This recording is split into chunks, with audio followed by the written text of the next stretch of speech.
irmãos, eu quero cumprimentar a todos com a paz do Senhor Jesus, amém? Amém! Graças a Deus.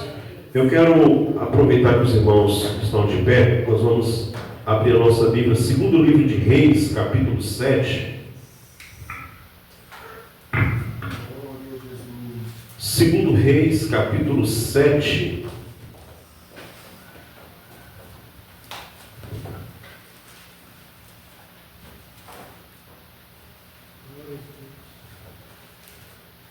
Eu gostaria de estar vendo com os irmãos alguns versículos. A partir do versículo 1 diz assim: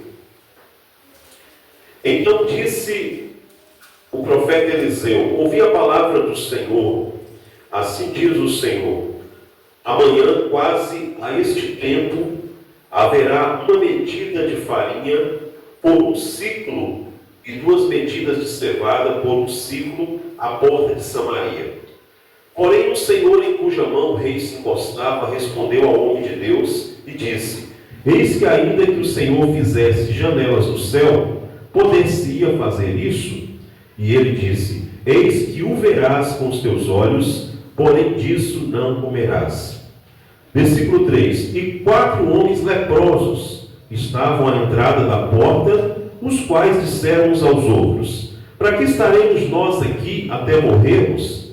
Se dissermos: Entremos na cidade, há fome na cidade, e morreremos aí.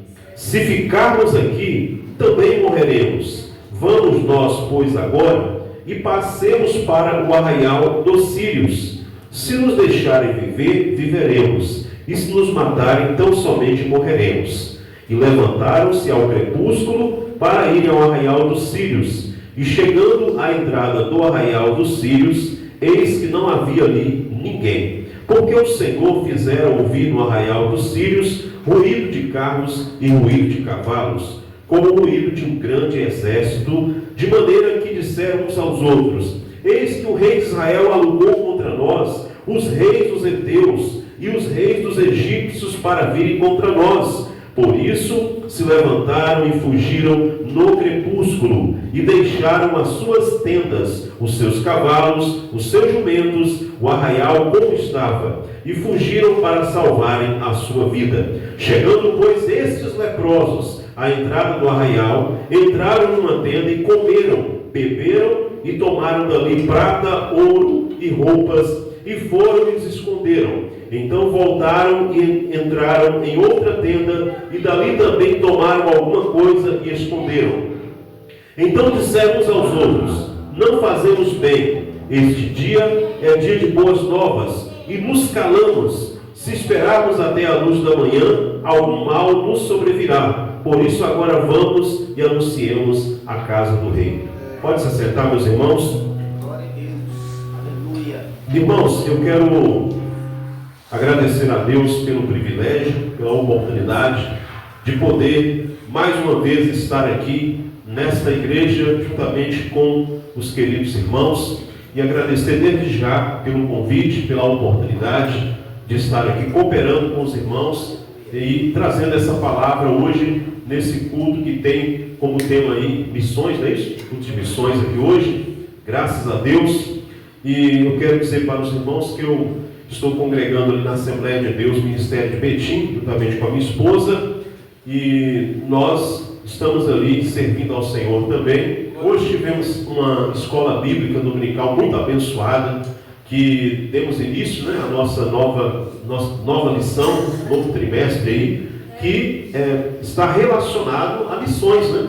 Missões gentílicas, né? As nações gentílicas ali, começou ali na cidade, né, de Antioquia da Síria, que foi a base missionária para alcançar todos os gentios, né? Todas as nações gentílicas, porque o evangelho ali estava restrito apenas a Jerusalém, o foco era Jerusalém. Mas ali em Antioquia, após a perseguição ali da morte de Estevão, os judeus fugiram para Antioquia e dali nasceu a igreja, uma base missionária, e hoje nós estamos aqui pregando esse evangelho porque nós fomos alcançados pela mensagem da salvação. A misericórdia de Deus chegou até nós.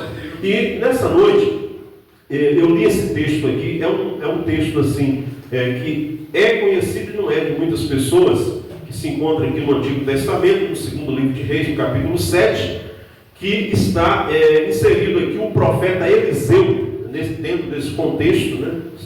É um texto que está relacionado ao período onde o profeta Eliseu, que foi um dos profetas mais usados pelo Espírito de Deus, usado em milagres.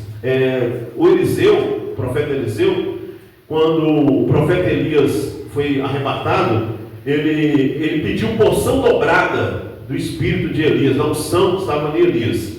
E então, realmente cumpriu, né? Porque nós vamos ver que Eliseu ele operou muitos milagres, Deus operou muitos milagres através da vida desse profeta. E aqui o contexto histórico desse texto que nós lemos fala sobre um período de grande fome, de grande escassez ali em Samaria, em Israel, porque os sírios, eles cercaram, né? A Bíblia fala sitiar, né? Que é cercar aquela região, aquela cidade ali. E os irmãos sabem que naquela época, quando um exército cercava uma cidade, cercava uma nação, ninguém podia entrar e nem ninguém podia sair. Então o que acontecia ali? Como eles não podiam exportar e nem importar nada, as coisas iam acabando. O que tinha de alimento, né, de recursos, ia acabando. E as pessoas iam chegando o quê? A fome, né? A carestia. Tem um texto anterior aqui que fala, irmãos, que eles chegaram numa situação tão complicada que eles estavam comendo cabeça de jumento e esterco de pomba. E era caro ainda. Era caro. Nós vemos um fato que aconteceu aqui bem próximo a nós, né, que é a Venezuela. Esses dias eu estava vendo uma reportagem falando que lá na Venezuela nem cachorro tinha mais, que o povo não tinha comida, o povo estava comendo até os cachorros que tinha. Então, para os irmãos verem o que é o embargo financeiro, né? Uma situação de inflação, de alta inflação, o dinheiro perdeu o valor. E aqui, esse povo aqui de Samaria, de Israel, eles estavam vivendo essa situação de grande carestia, de grande dificuldade. E o texto vai frisar sobre os 4 leprosos, 4 homens leprosos que estavam fora da cidade. Os irmãos sabem que a pessoa que era acometido por lepra, ele não podia ficar junto na sociedade, né? Ele não podia ficar ali. Então ele tinha que ficar isolado, do lado de fora da cidade. E esses leprosos, eles estavam ali do lado de fora. Então o exército chegou, sitiou a cidade, eles ficaram do lado de fora, o povo da cidade lá dentro preso, e o exército acampado ao redor da cidade. E esse texto, ele é um texto que tem relação com obra missionária, com missões, e nós vamos ver aqui algumas lições que o texto nos revela, onde nós vamos extrair aqui as revelações de Deus para aplicar a nossa vida também nos dias de hoje, dentro desse texto que nós lemos aqui. Então, queridos, a primeira lição que nós vamos tirar aqui desse texto, eu estava meditando aqui, pedindo a Deus uma revelação, porque pregar no Antigo Testamento não é fácil, né? É história, então você tem que ler a história, você tem que entender a história. Quando a gente prega no Novo Testamento é até um pouco mais fácil, que é um texto mais atual, mas aqui nós temos umas revelações muito importantes que eu gostaria de compartilhar com os irmãos. A primeira revelação que nós temos aqui, essa revelação, ela está aqui no versículo de número 3 mesmo, porque a Bíblia fala assim, olha, versículo 3: 4 homens leprosos estavam entrando na porta, os quais disseram uns aos outros: para que estaremos nós aqui até morrermos? Então, aqueles 4 leprosos, eles estavam ali fora de Jerusalém, fora da porta, e eles estavam numa situação complicadíssima, porque além da situação de alimento, de inflação da alta e não ter recurso para nada, eles tinham um problema também da doença. Porque uma coisa é você ter falta das coisas. Você vai lutando ali, trabalhando. Agora, outra coisa complicada é quando você perde a saúde.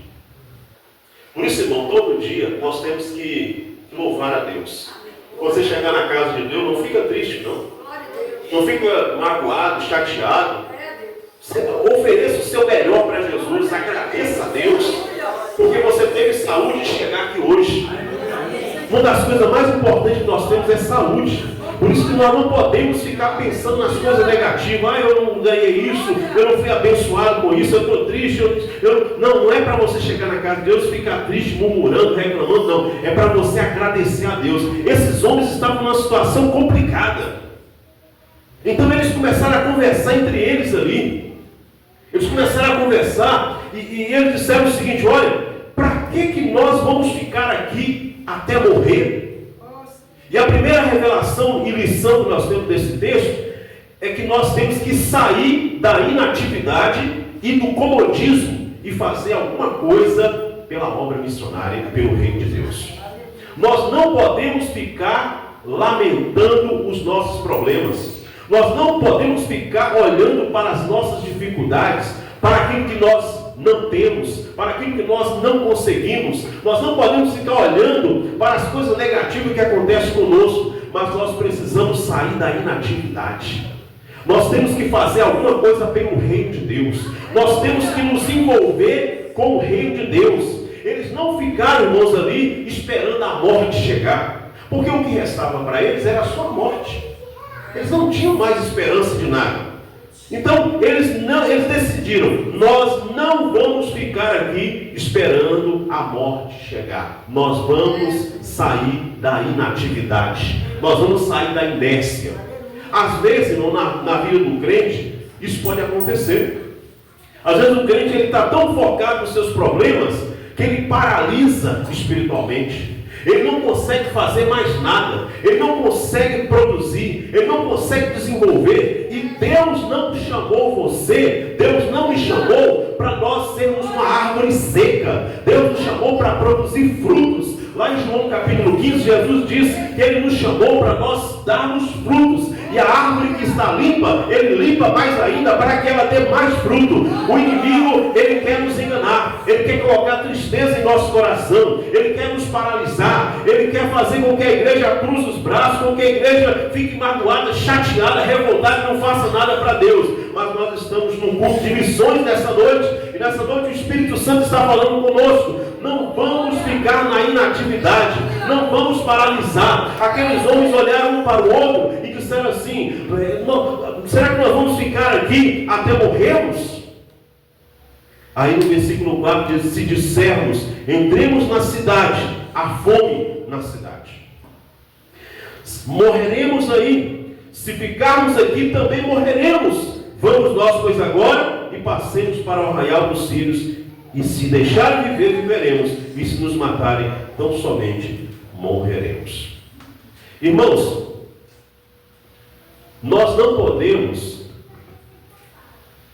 nos apresentar diante do Senhor com as nossas mãos vazias. Lá em 2 Coríntios capítulo 5, Paulo fala do tribunal de Cristo. E ele diz assim: convém que compareçamos perante o tribunal de Cristo, para que cada um receba segundo o que tiver feito por meio do corpo, ou bem ou mal. Vai ter um dia que nós, a igreja, nós vamos estar diante desse tribunal. Não é para ser condenado, não é para ser julgado, não. Mas é para Deus recompensar as nossas obras, aquilo que nós temos feito. Então, enquanto temos saúde, enquanto temos vida, vamos fazer alguma coisa para o reino de Deus. Vamos fazer alguma coisa para a obra missionária. Eu não posso fazer a obra missionária, mas eu posso contribuir financeiramente. Eu posso orar pelos missionários, pelos pastores, pela igreja. Eu posso fazer um jejum. Eu preciso sair da inatividade. Eu não posso ficar olhando para as minhas necessidades, para as minhas mazelas e paralisar, esperar a morte chegar. Agora eu não vou fazer nada e pronto. Não, eles não fizeram isso. Eles olharam um para o outro e falaram assim: olha, nós vamos lá, porque se nós entrar na cidade, nós vamos morrer. Se nós ficarmos aqui, nós vamos morrer também, porque nós já estamos doentes e não tem comida. Então vamos fazer o seguinte: vamos partir para o campo, vamos para a obra. E eles foram para a obra. Então, a primeira lição que esse texto nos ensina: não apareça diante de Jesus com as mãos vazias. Cada um de nós aqui tem um talento. Ninguém no reino de Deus fica sem talento. A parábola diz que ele entregou 2 para um, 3 para outro e 5 para um. Mas entregou. E ele vai voltar. O Senhor vai voltar para requerer de mim e de você aquilo que nós fizemos com os nossos talentos. Vamos granjear os nossos talentos. Vamos trabalhar para Deus. Não importa, irmãos, não importa a quantidade que você vai produzir. O que importa é que você produza algo. Lá na parábola do semeador, a Bíblia fala que a semente que caiu em boa terra, o fruto que caiu na boa terra, um produziu a 30, outro a 60 e outro a 100. Sabe o que nós aprendemos aqui? É que não importa a quantidade que eu produza, o importante é que eu produza alguma coisa. É isso que Deus quer de nós. Vamos fazer alguma coisa, não vamos ficar inertes, não vamos ficar parados, vamos glorificar a Deus. Vamos entrar no ministério espiritual da oração, porque o ministério da oração, quando a igreja está em oração, o mundo espiritual se move. Existe conversão de almas, existe cura divina, batismo com o Espírito Santo. Não fica ninguém fraco na igreja, porque a oração ela fortalece a nossa vida espiritualmente. Então o inimigo ele quer nos parar, ele quer nos impedir de orar, ele quer roubar a nossa fé. O profeta Eliseu levantou e falou assim: amanhã a coisa vai mudar aqui em Samaria. Amanhã vocês vão ver a prosperidade e fartura que Deus vai mandar nesse lugar. Agora, irmãos, preste atenção. Para quem estava ali dentro, não acreditava. Porque a situação era tão caótica. Porque às vezes na sua vida você tem que ficar atento.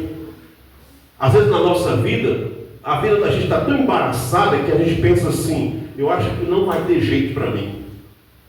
Agora não tem jeito. E aí a gente começa a focar nos nossos problemas e a gente começa a perder a fé. Um homem lá que era assessor do rei, falou assim, depois que ele ouviu a profecia: nem se Deus abrir janela do céu, essa profecia não vai cumprir. Aí o profeta falou com ele assim: amanhã você vai ver com seus olhos, mas você não vai comer. Porque a obra missionária, o reino de Deus, nós precisamos ter fé. E a fé, ela é o firme fundamento das coisas que se esperam e a prova das coisas que se não vê. Nós temos que profetizar o milagre. Nós temos que profetizar a vitória. Nós temos que profetizar a bênção. Nós temos que repreender a tristeza. Nós temos que repreender a maldição. Nós temos que repreender os ataques do inimigo, porque o inimigo ele quer travar a sua boca, ele quer ofuscar a tua fé, ele quer te desanimar, ele quer fazer você parar. Mas quando você chega na igreja, mesmo com seus pecados, mesmo com as suas falhas, mesmo com as suas fraquezas, e você abre a sua boca, e você glorifica Jesus, e você canta louvores, você toca o instrumento, você faz a obra missionária, mesmo passando por lutas, você está exercitando a sua fé. Hebreus 10, 36 diz, 37, o justo viverá da fé. Se ele recuar, minha alma não tem prazer nele. Deus não tem prazer em pessoas que recuam, que desanimam, e que ofuscam a sua fé. Mas Deus tem prazer em um homem de Deus, uma mulher de Deus, que exercita a sua fé. Glória! A segunda revelação que nós temos aqui nesse texto, irmãos, eles concluíram que se eles ficassem parados ali,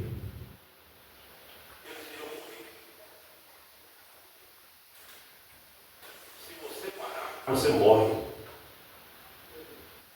Se você parar de orar, você morre. Se você parar de congregar, você morre. Mateus capítulo 24, versículo 12, Jesus, no sermão profético, ele diz: por se multiplicar a iniquidade, o amor de muitos esfriará, mas aquele que perseverar até o fim será salvo.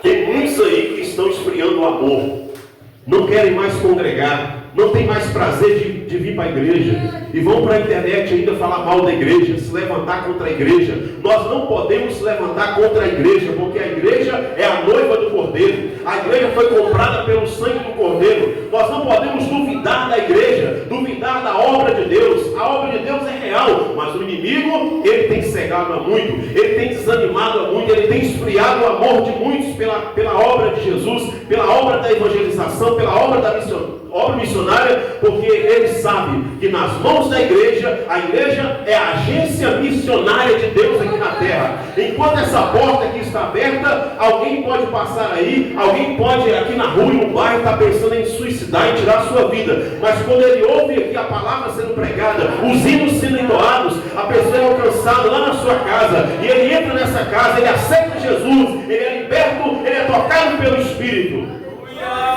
Glória! Deus maravilhoso! Eles concluíram, se ficassem ali, eles iam morrer. Existem muitos casamentos morrendo, muitos casais morrendo, porque pararam de exercitar a fé. Porque quando a gente tira Jesus do nosso casamento, da nossa família, dos nossos projetos, a gente fica sozinho, a gente fica sem força. E muitos casamentos morrendo, muitos ministérios morrendo, muitos sonhos morrendo. Sabe por quê? Porque as pessoas decidiram ficar na inércia, na inatividade. Quando você decide parar, a tendência é morrer. E eles entenderam, conversando entre eles entenderam, nós não podemos parar. Nós não podemos ficar aqui prostrados. Nós temos que tomar uma atitude. Nós temos que ter uma atitude, tomar uma decisão. Irmão, se a coisa está ruim para você, se você está enfrentando luta no seu casamento, luta na sua vida profissional, na sua vida financeira, tome uma decisão, mesmo não querendo, mesmo não tendo força, clame a Deus em oração, busque a presença do Senhor, porque a luta, a tempestade, ela não dura para sempre, ela passa. E com oração, com jejum, com perseverança e com fé, nós vencemos qualquer situação. Aleluia!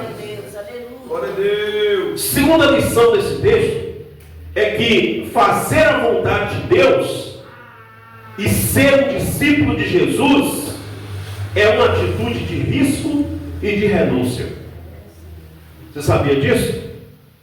Hoje, o evangelho que está sendo apresentado aí, por muitos lugares, é um evangelho sem renúncia, é um evangelho de barganha, é um evangelho onde as pessoas prometem, se você vier para cá, você vai receber isso, vai receber aquilo. É um evangelho antropocêntrico, o homem no centro, mensagens para agradar o homem, mensagens para bajular o homem, e Deus vai te levar nos quatro cantos dessa terra, Deus vai te honrar, vai te prosperar. Esse é o evangelho que está sendo pregado para aí, mas este evangelho é perigoso, não é esse evangelho que Jesus pregou. O evangelho da cruz é o evangelho de renúncia. Jesus falava sempre com os seus apóstolos, ele dizia, no mundo tereis aflições. Jesus não enganava nenhum deles, mas também Jesus dizia, olha, vocês vão ter aflições, mas também tem promessa para a vida de vocês. Eu não vou desamparar vocês em nenhum momento. Irmão, o fato de você estar passando por tribulação e luta não significa que Jesus te abandonou. Não, isso faz parte do discipulado cristão. Então nós precisamos entender, a segunda lição aqui desse texto, que nós precisamos entender, é que fazer a vontade de Deus exige renúncia e exige risco. Olha o que esses homens disseram aqui. Eles olharam para o outro e disseram assim, nós não vamos ficar aqui até morrer. Nós vamos lá para o acampamento, porque lá tem comida, lá tem roupa, lá tem... Nós vamos sobreviver se a gente for lá. Só que é o seguinte, a gente corre o risco também de ser morto lá. Só que se a gente for para lá e ser morto, tá tudo bem. Pelo menos nós tentamos. Porque se nós ficarmos aqui, nós vamos morrer sem tentar. Se nós entrarmos na cidade, vamos morrer também, porque lá não tem nada. Então, na vida a gente tem que arriscar. No reino de Deus também a gente tem que arriscar. A gente precisa ser corajoso, saber das consequências, que não é fácil fazer a obra de Deus. Não é fácil fazer a obra do Senhor. Aquela pessoa que está fazendo a obra de Deus, que está na frente da batalha, que está em algum departamento liderando, fique sabendo de uma coisa: a obra de Deus, ela traz consigo seus riscos, suas dificuldades, suas tribulações. 2 Timóteo capítulo 3, Paulo, ele escrevendo a Timóteo, para consolar o pastor Timóteo, que estava sofrendo também, ele falou assim: Timóteo, eu tenho sofrido várias perseguições, várias tribulações, mas o Senhor tem me livrado de todas. O salmista, ele diz assim: muitas são as aflições do justo, mas o Senhor o livra de todas.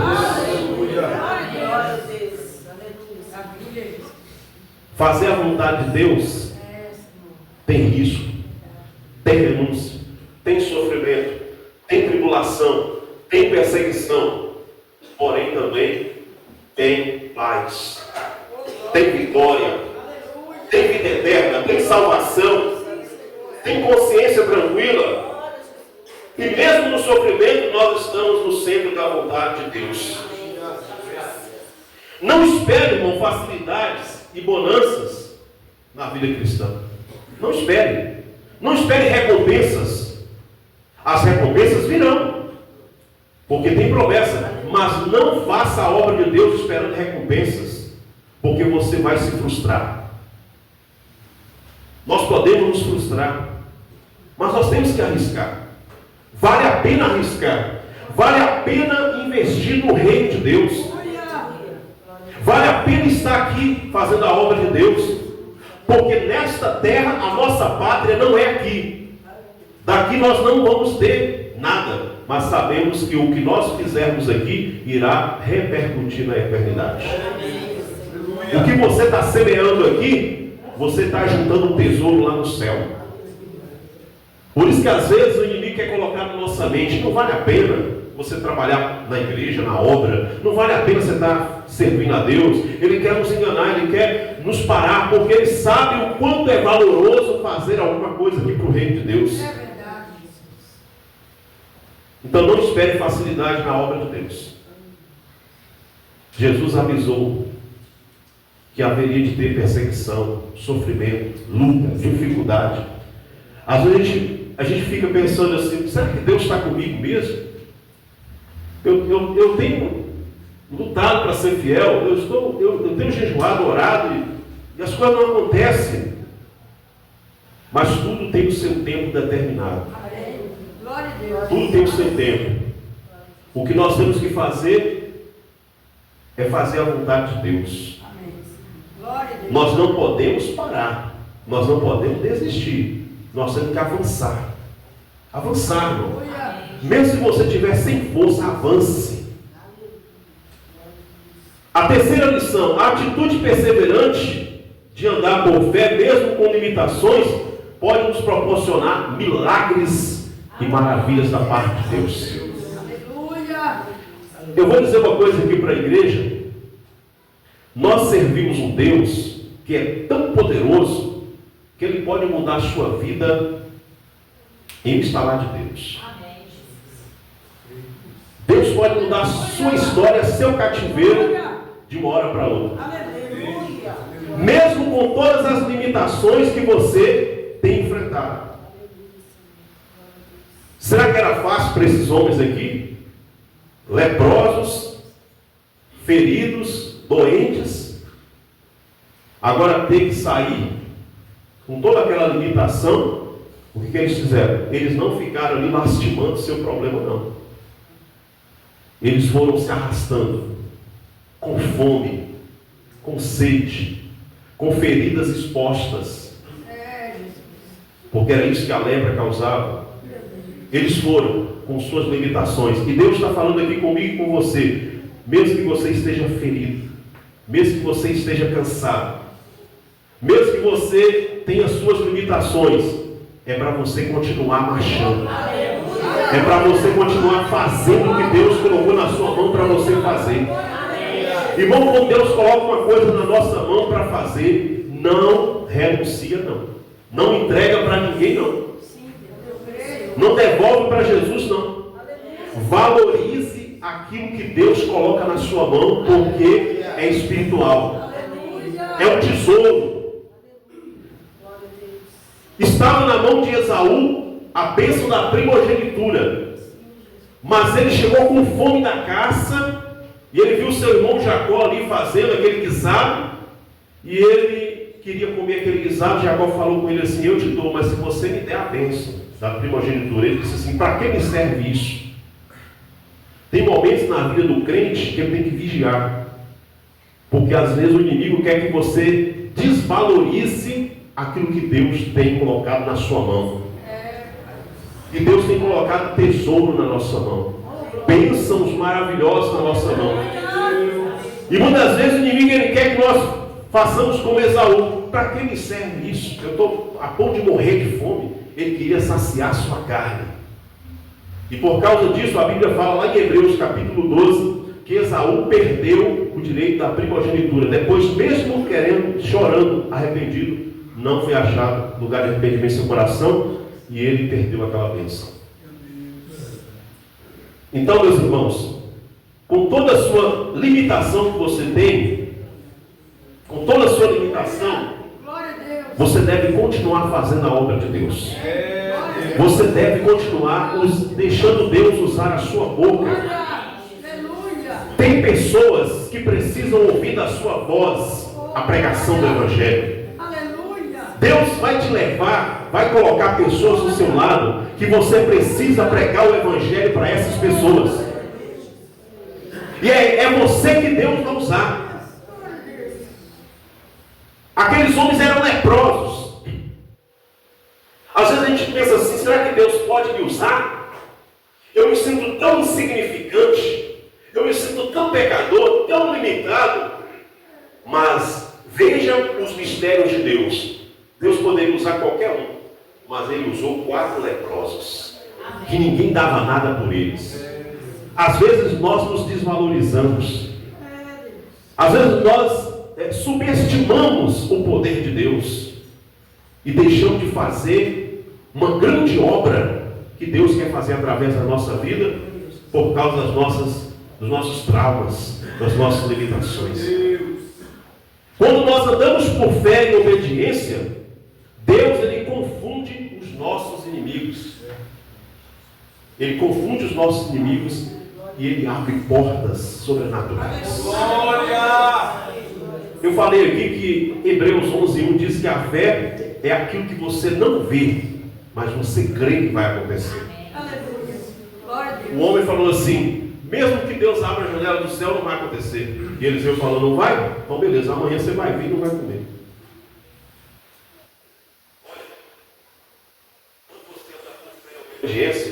Aqueles homens, aqueles leprosos, eles foram por fé e obediência. E eles foram para o acampamento dos sírios. Eles sabiam que ao chegar ali, havia a grande possibilidade deles serem mortos. Essa possibilidade era grande deles serem mortos. Mas eles não tinham outra alternativa. Eles não podiam voltar atrás. Porque a obra missionária, a obra de Deus, é assim, irmão. Não, é só passagem de ida. Não tem como voltar atrás. Lá em Hebreus 10 fala assim: porque nós não somos daqueles que se retiram para a perdição, mas aqueles que conservam para a salvação da alma. No reino de Deus não dá para olhar para trás. Aquele que lança a mão do arado e olha para trás não é apto para o reino de Deus. Meu Deus. Eu sei que às vezes nós nos sentimos incapazes, mas mesmo com as limitações nós temos que ir. Sabe por quê? Porque quando nós vamos por fé e obediência, sabe o que Deus vai fazer? Ele vai confundir os nossos inimigos. Aquilo que você vê como um obstáculo, Deus vai transformar. Deus vai agir. Deus vai remover da sua vida os obstáculos. Quando você anda por fé, Deus vai facilitar o seu caminho. Porta vai se abrir. Você já viu aquela expressão? Deus que abre porta onde não há porta. É isso que Ele faz. Quando você anda por fé, Ele faz isso.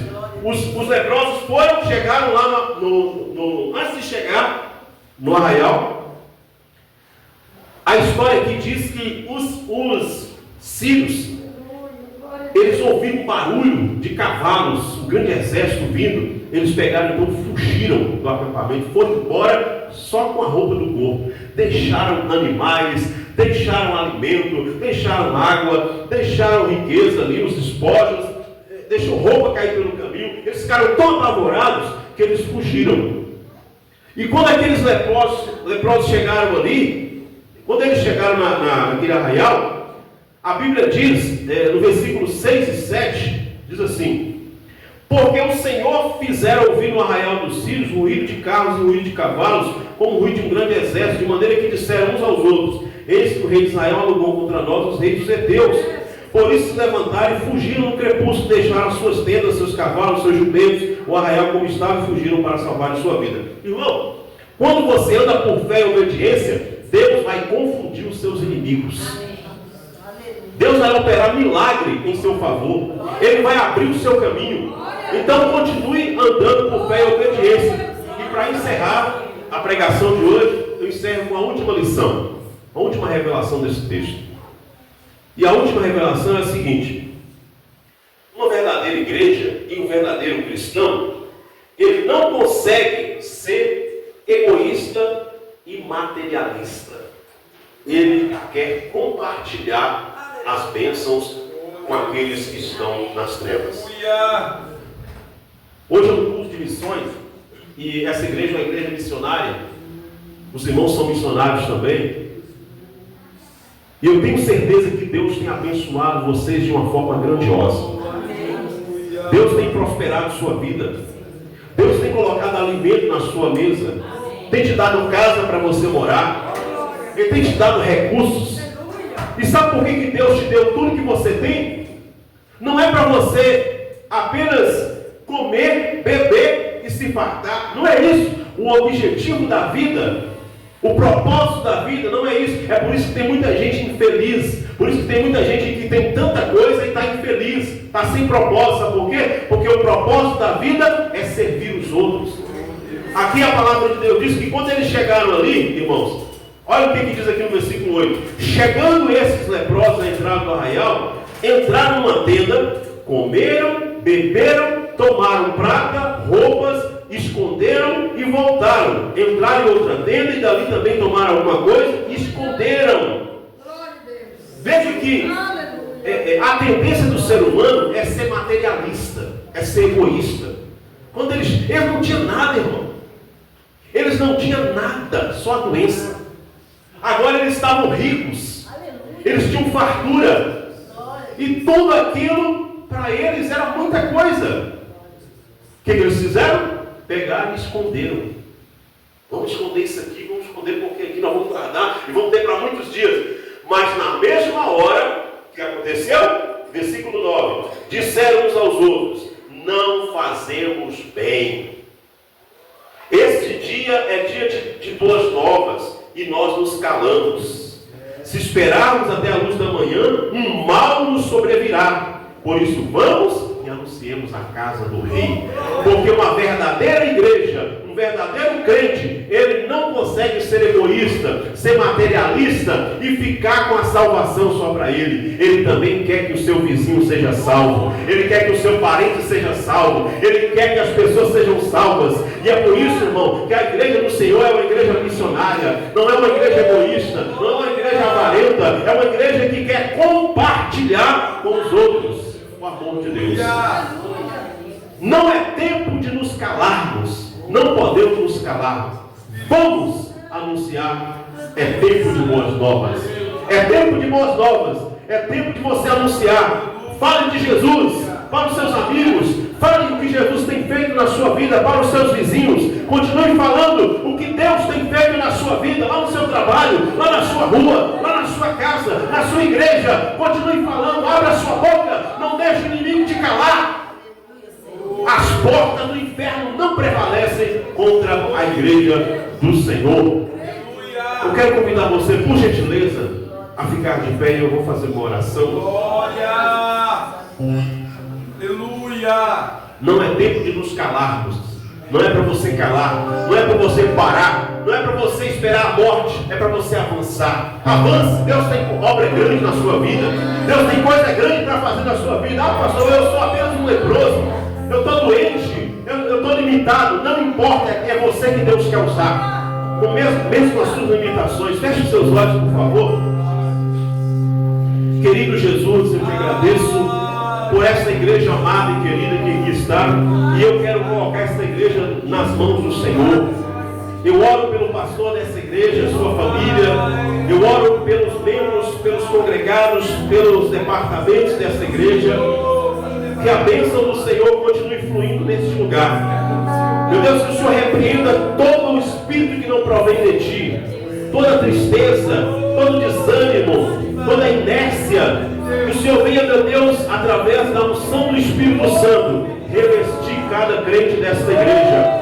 Reverte cada irmã do círculo de oração. Reverte cada jovem, cada adolescente, cada criança, cada obreiro. Senhor, que este lugar seja um canal de bênçãos para os vizinhos, para os moradores deste bairro, desta rua. Meu Deus, que essa igreja se transforme em uma base missionária, em uma igreja missionária. Aqueles que vão entrar aqui neste lugar vão ser impactados pela unção e pelo poder do Espírito Santo que irá fluir dessa casa. Meu Deus, eu declaro que os irmãos dessa igreja serão cheios do Espírito Santo e serão usados na obra do Senhor, em nome de Jesus. E você diga amém.